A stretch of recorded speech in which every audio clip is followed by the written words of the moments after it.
हमें कहा गया साहब रूस से कच्चा सस्ता तेल आ रहा है। अब वो कच्चा सस्ता तेल मोदी जी के एक दोस्त की रिफाइनरी में जाता है, वहां से प्रोसेस होता है, फिर मोदी जी के भतीजों की फैक्ट्री में जाता है, वहां से एथेनॉल मिक्स होता है और दिल्ली में मोदी जी बैठकर उसमें टैक्स मिक्स कर देते हैं। इसलिए 100 रुपए लीटर पेट्रोल देते हैं आप। तो ये सारे दोस्त, चाचा, भतीजा, ताऊ सब मिलकर जो खिचड़ी पका रहे हैं वो आपके सामने है। ये अर्थव्यवस्था की खिचड़ी आपके सामने है, ये ऐसे बन रही है। हमें कहा गया साहब एथेनॉल से माइलेज बहुत अच्छा होगा और रखरखाव की जो चिंताएं हैं आपके इंजन की वो खत्म हो जाएंगी। उल्टा हुआ। नीति आयोग खुद कह रहा है कि 6% माइलेज में गिरावट तो नीति आयोग स्वीकार करता है कि आती है, लेकिन हकीकत तो और ज्यादा है।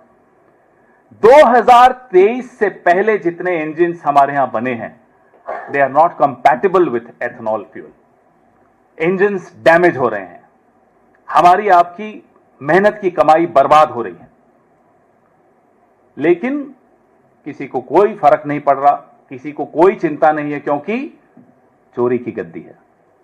उनको लगता है फिर से वोट चुराएंगे, गद्दी चुराएंगे और यही काम करते रहेंगे उनके भतीजे।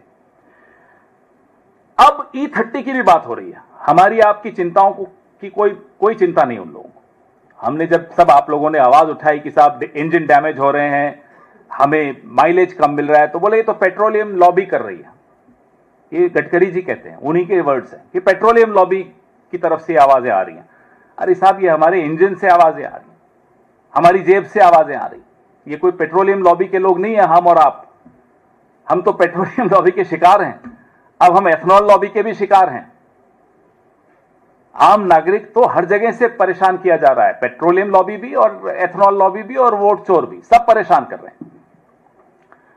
अब आपको मैंने बताया पानी, अनाज, तकनीकी प्रभाव। अब किसानों पर आ जाइए।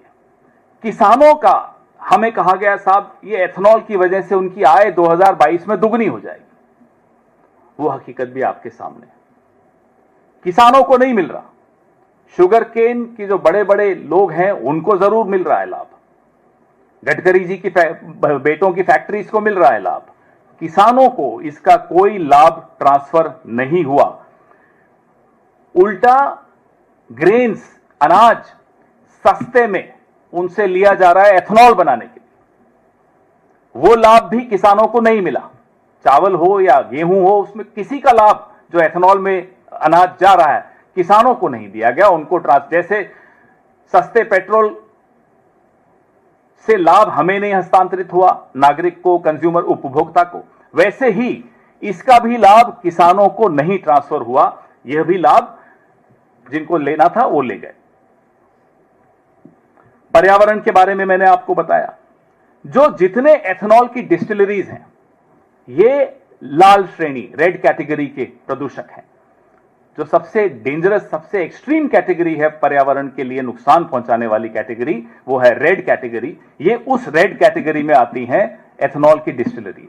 तो हमें एक बात कोई समझा दे सरकार की तरफ से कि ये एथेनॉल से लाभ किसको हुआ, आम नागरिक को क्या लाभ हुआ, किसान को क्या लाभ हुआ, पर्यावरण को क्या लाभ हुआ, किसको लाभ हुआ, बताइए। ये सवाल रोज बढ़ रहे हैं, सवाल आज भी खड़े हैं, जवाब नहीं मिल रहा।